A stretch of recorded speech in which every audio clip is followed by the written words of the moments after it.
Details చూద్దాం. రాష్ట్రంలోని గిరిజన గ్రామాలకు రహదారి సౌకర్యాలను అందుబాటులోకి తీసుకురావడం, డోలీ కష్టాలకు శాశ్వత పరిష్కారం చూపడం లక్ష్యంగా ప్రభుత్వం చేపట్టిన అడవితల్లి బాట కార్యక్రమం వేగంగా ముందుకు సాగుతోంది. డిప్యూటీ సీఎం పవన్ కళ్యాణ్ నిరంతర పర్యవేక్షణలో రహదారి నిర్మాణ పనులు గణనీయమైన పురోగతి సాధిస్తున్నాయి.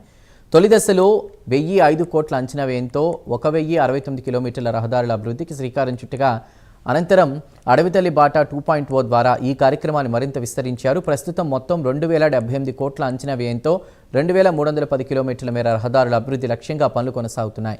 ఇందులో ఇప్పటికే 905 కిలోమీటర్ల రహదారుల నిర్మాణం పూర్తయింది. గిరిజన గ్రామాలకు విద్య, వైద్యం, ఉపాధి అవకాశాలను చేరువ చేయాలనే లక్ష్యంతో ఈ ప్రాజెక్టును ప్రభుత్వం ప్రతిష్టాత్మకంగా అమలు చేస్తోంది.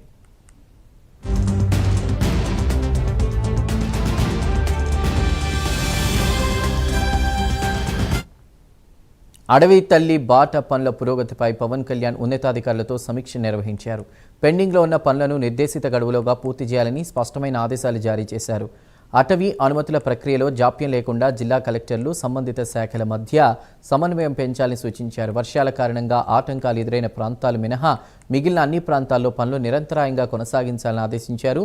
ఇక గుట్టలను కంట్రోల్డ్ బ్లాస్టింగ్ ద్వారా తొలగిస్తూ అత్యంత క్లిష్ట పరిస్థితుల్లో కూడా గిరిశిఖర గ్రామాలకు రహదారులు చేరేలా ప్రభుత్వం కృషి చేస్తోందన్నారు.